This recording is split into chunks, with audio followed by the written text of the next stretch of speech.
திருவண்ணாமலை ரமண மகர்ஷிகள் அந்த பேரை தான் அண்ணாமலைன்னு சொல்லி நான் வச்சது. அதான் அண்ணாமலை.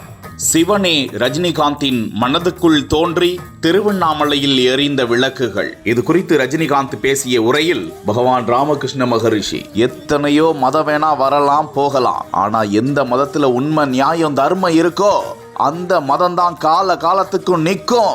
புத்தம், கிறிஸ்தவம், இஸ்லாமிய மதங்கள் ஆயிரம் ஆண்டுகளாக நிற்கிறது என்றால் அந்த மதங்களில் உண்மை இருக்கிறது. ஆழமாக நம்பிக்கை வைத்தால் கடவுளை உணர முடியும் என விரிவாக பேசியிருப்பார் ரஜினிகாந்த். ஆசைகள் எப்போ உங்களுக்கு குறையுதோ அப்போதான் நிம்மதி தாங்க. அந்த உரையின் முடிவில் திருவண்ணாமலையில் நடந்த ஒரு சுவாரஸ்ய நிகழ்வு குறித்தும் அதில் சித்தர் தனது மனதில் தோன்றி தன்னை காணிக்கை செலுத்த வைத்தார் என நெகிழ்ச்சியான தகவலை ரஜினிகாந்த் வெளியிட்டிருப்பார். அது 1996ஆம் ஆண்டு காலகட்டம். திருவண்ணாமலை மாவட்ட ஆட்சியராக சிவசூரியன் இருந்து வருகிறார். அந்த சமயம் பௌர்ணமி நாள் வருவதால் கிரிவல பாதையில் மின் விளக்குகள் பொருத்த வேண்டிய கட்டாயம் இருந்திருக்கிறது. இதனால் மாவட்ட ஆட்சியர் சிவசூரியன் பகவான் யோகிராம் சுரத்குமாரை நேரில் சந்தித்து கிரிவல பாதையில் மின் விளக்குகள் அமைக்க வேண்டும் என நன்கொடை கேட்டு சென்றாராம். இது குறித்து ஆழ்ந்து சிந்தித்த பகவான் யோகிராம் சுரத்குமார் நேரடியாக ரஜினிகாந்திடம் செல், அவர் கொடுத்து விடுவார் என ஒற்றை வார்த்தையில் கூறினாராம்.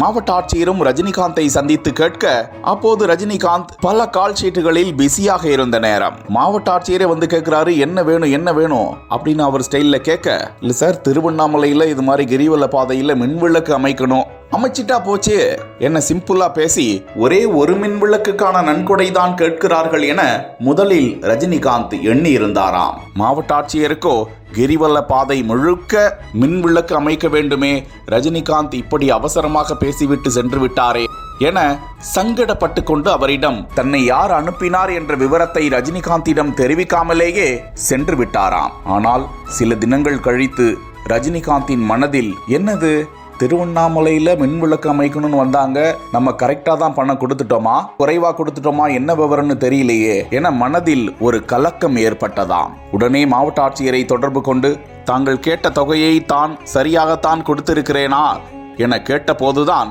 மாவட்ட ஆட்சியர் கிரிவல பாதை முழுக்க மின்விளக்குகள் தேவை என தெரிவிக்க உடனடியாக 148 சோடியம் விளக்குகள் அமைக்க 12,20,000 ரூபாயை நன்கொடையாக வழங்கி கிரிவல பாதையில் மின் விளக்குகள் அமைக்கப்பட்டிருக்கின்றன. ரஜினிகாந்தை பாராட்டி கல்வெட்டும் அமைத்திருக்கிறார்கள் என்பது குறிப்பிடத்தக்கது.